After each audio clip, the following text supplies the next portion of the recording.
Olá pessoal, bom dia. Bom dia. No programa de hoje nós vamos falar sobre uma questão que mexe com muitas famílias, a gravidez na adolescência. A gravidez é a principal causa de morte entre adolescentes de todo o mundo.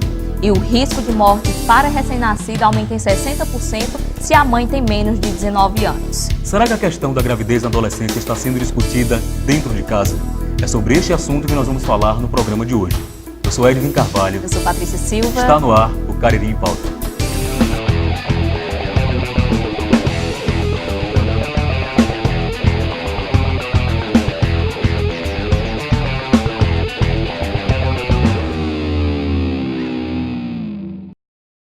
Eu descobri que estava grávida aos 16.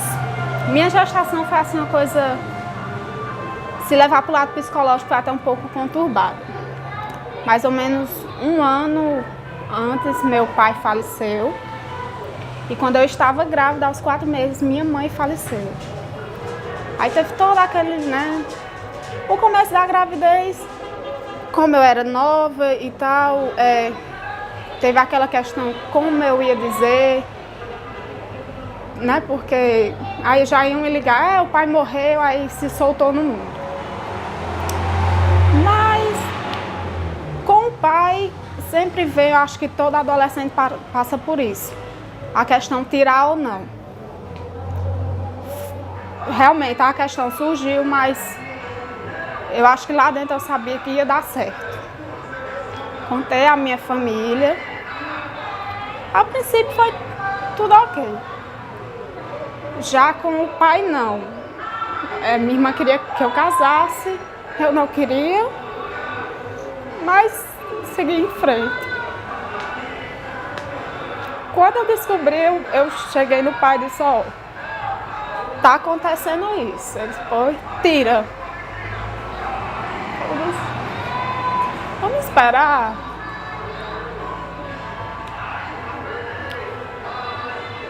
Aí contei, graças a Deus, uma tarde eu estava dormindo e eu vi quando minha irmã entrou no quarto e começou a alisar minha barriga, E eu acho que aquilo ali já me fez ter mais força.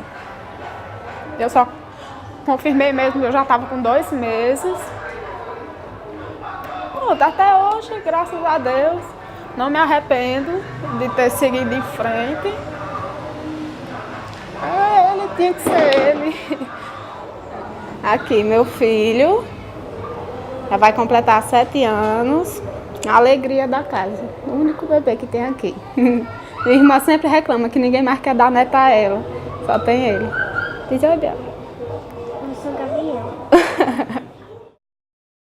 No programa de hoje vamos falar sobre gravidez na adolescência. Aqui em nossos estúdios contamos com a presença do assistente social Eugênio Silva. Mas antes de começarmos a série de perguntas deste bloco, nós fizemos uma reportagem para mostrar para você de casa os riscos da gravidez na adolescência. É o que você confere na matéria produzida por Evan de Alencar. Evan, é com você. Bom dia, Edwin. Bom dia a você que está assistindo Cariri em Pauta. Hoje o nosso programa está abordando um tema bastante polêmico, gravidez na adolescência. Aqui ao meu lado eu vou conversar com o Dr. Jácio, ele que é ginecologista obstetra e vai falar um pouco para a gente sobre essas complicações. Bom dia, doutor. Bom dia. Eu gostaria de saber, uma mulher que tem uma idade entre 12 e 13 anos, o corpo dessa mulher, ele já está formado para suportar outra criança? Segundo a Organização Mundial de Saúde, a adolescência compreende o período que vai de 10 a 19 anos. E tem 2 fases, de 10 a 14 anos, que seria a adolescência precoce, e de 15 a 19 anos, a adolescência tardia.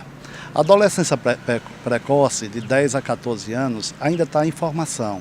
As mulheres, as cartilagens epifisárias, os ossos longos ainda não se soldaram, ela está em fase de crescimento, a própria mama ainda não está madura para a gravidez. Então, nesse período de 10 a 14 anos, quando a mulher engravida, existe mais riscos. Nós chamamos gravidez de risco. Seria maior possibilidade de meninos pequenos, que nós chamamos crescimento intrauterino restrito, tem maior possibilidade de nascer prematuros, ou seja, o bebezinho nascer antes de 37 semanas de gestação, a bolsa romper antes do tempo, e tudo isso por conta da imaturidade, além de aumento de risco para pré-eclâmpsia e algumas outras patologias. Já a adolescência tardia, que seria de 15 a 19 anos de idade, ela se comporta praticamente como uma mulher adulta. Os riscos são mínimos. O mesmo risco que tem uma mulher de 24 anos, tem uma mulher também depois dos 15 anos. O problema se reveste no momento atual no aspecto da formação dessa paciente. O profissionalismo hoje está provado por múltiplos trabalhos científicos que, quando a mulher ganha muito precocemente o filho dela, a ascensão profissional dela não é muito eficaz. Ela vai cuidar do menino, às vezes ela deixa de estudar, ela não tem uma condição de profissionalismo que poderia atingir sem estar grávida naquele momento. E uma coisa muito importante no mundo atual, ela pula uma fase da vida dela, de criança para já mulher, para mãe. Ela esquece, ela passa por uma gravidez, então ela passa por uma fase que é a adolescência, já da fase de criança para a fase adulta. Obrigado, doutor. E a gente volta para os estudos com você, Edvin. No Cariri em Pauta de hoje estamos falando sobre gravidez na adolescência. No estúdio nós contamos com a presença de Eugênio Silva, que é assistente social. E além dele, contamos também com a presença dos alunos do curso de jornalismo da Universidade Federal do Cariri, a UFCA, sendo eles Mônica Damasceno, Vitor Maia e Pedro Bringel. Quem abre a série de perguntas deste bloco é a estudante do segundo semestre do curso de jornalismo, Mônica Damasceno. Mônica, é com você. Bom dia a todos. Qual o perfil dessas meninas? E eu queria saber se a classe socioeconômica é um fator diferencial e influencia nessa questão. Bom dia a todos também, agradecer o espaço aqui do programa Cariri em Pauta. Enfim, a gente vem trabalhando já na cidade do Crato há cerca de alguns anos com os grupos operativos, que são os grupos de adolescentes que a gente vem acompanhando, né?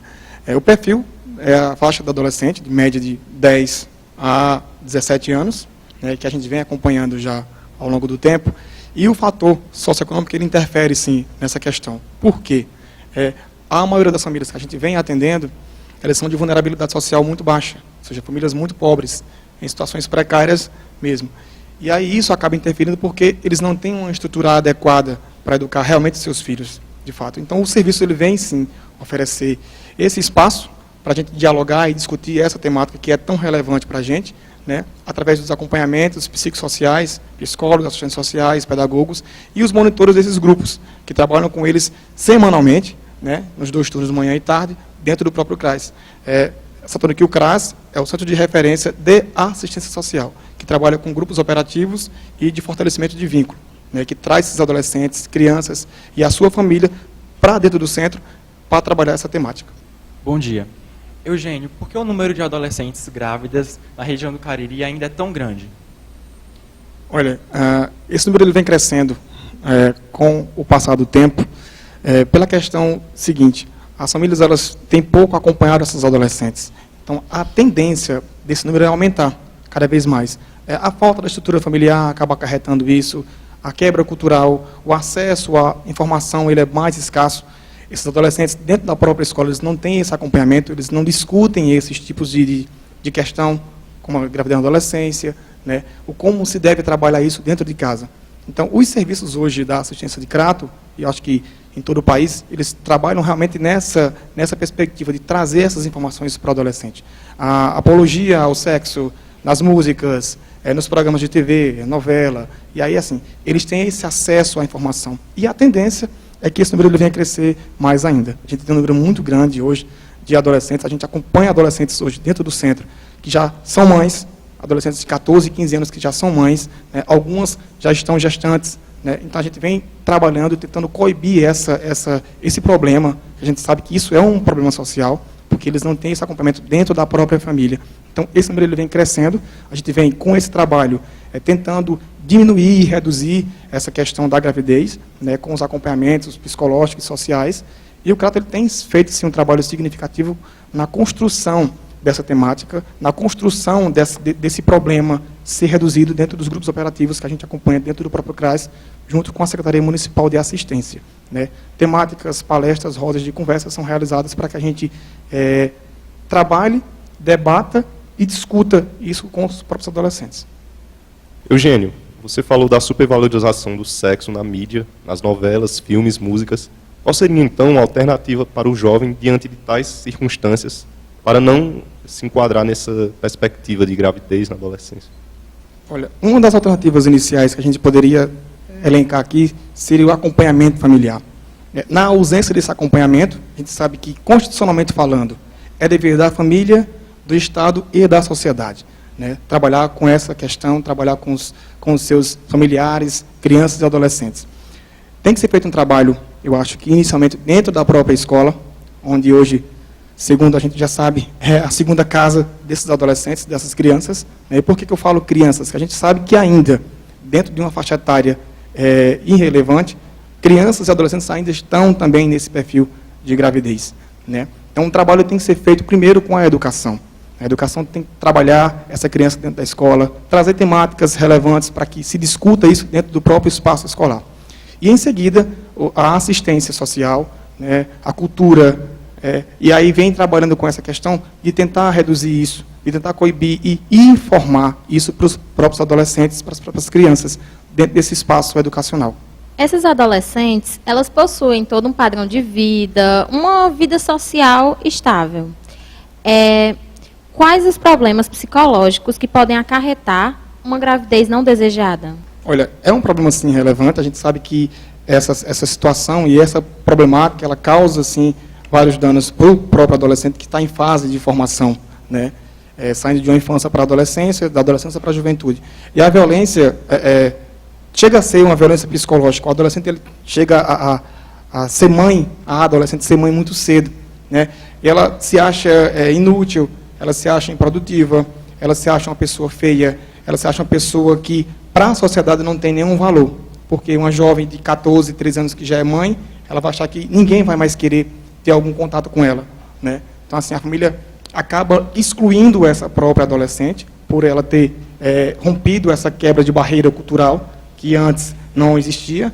Vale ressaltar que, antigamente, as mães, as nossas mães, os nossos descendentes, avós e parentes afins, eles não tinham esse problema. Ou se tinham, a gente sabe que muitos acabavam engravidando muito cedo e tinham uma gama de filhos muito grande e a maioria morria, né? E hoje, com o acesso à desinformação, né, que não existe dentro da própria sociedade, acaba acontecendo vários e vários danos. A adolescente ela passa a não ir mais para a escola, ela passa a não ter mais o acompanhamento da própria família, ela passa a ser excluída pela própria sociedade em algumas situações. Sabemos que o fator socioeconômico interfere, sim, dentro de uma situação, dentro de um bairro vulnerável, dentro de uma família que não tem uma estrutura, esse problema ele é menos tratado, né? Elas não têm um acompanhamento familiar. E eu acho que em outras questões sociais e em outros fatores socioeconômicos, uma família mais bem estruturada, de um poder aquisitivo bem melhor, isso também acaba acarretando também, porque não deixa de ser um problema, independentemente da faixa etária, da etnia ou da classe social. E o que os pais deveriam fazer para tentar impedir que isso aconteça com seus filhos? Passar a ouvir seu filho, não só impor, né? O que é que os pais vêm fazendo hoje? Será que a gente vem trabalhando, debatendo essas questões na mídia, no centro de referência, nos CRAs, nas escolas, no próprio município, dentro da própria sociedade? Então, os pais eles têm que aprender a passar, a acompanhar o seu próprio filho, a ouvir seu filho, não só fazer com que ele lhe escute, né? Discutir isso dentro de casa, fazer com que a gente traga esse filho, que resgata esse filho para você, né? Faça com que ele exponha as suas opiniões e você coloque, enquanto pai, as opiniões que você acha mais relevantes, o porquê que isso não pode, até onde que isso pode ir, que danos isso pode causar na adolescência, na infância, né? Então, acho que esse acompanhamento da família ele tem que ser primordial. E a gente sabe que isso não está acontecendo, né? Em algumas famílias, muitos não acompanham seus filhos de forma devida, né? Então, a gente tem que tentar trabalhar a família inicialmente para que a gente consiga, mais na frente, tentar coibir esse tipo de situação. Como você falou, há uma série de implicações sociais que interferem assim, no futuro da adolescente. Como então ela pode reagir a essa situação e garantir um futuro, uma adolescência saudável? Eu acho que com o acompanhamento familiar, ele é sim primordial. Independentemente, sim, é um problema a gravidez. A gente não vai aqui dizer que isso não acarreta em uma situação de problema um adolescente que chega a ser mãe com 13, 14 anos de idade, né? Mas a gente sabe que esse acompanhamento, ele sim é fundamental. Isso pode até ajudar a própria adolescente. Se isso for um erro que acabou acontecendo, dela chegar a ser mãe muito precocemente, então, com o acompanhamento, ela vai sim se sentir mais útil, dentro da família, ela vai se sentir mais bem acompanhada e mais acolhida, não só pela sociedade, como pela família e como pelos serviços que acabam oferecendo esse tipo de ajuda, esse tipo de acompanhamento e monitoramento.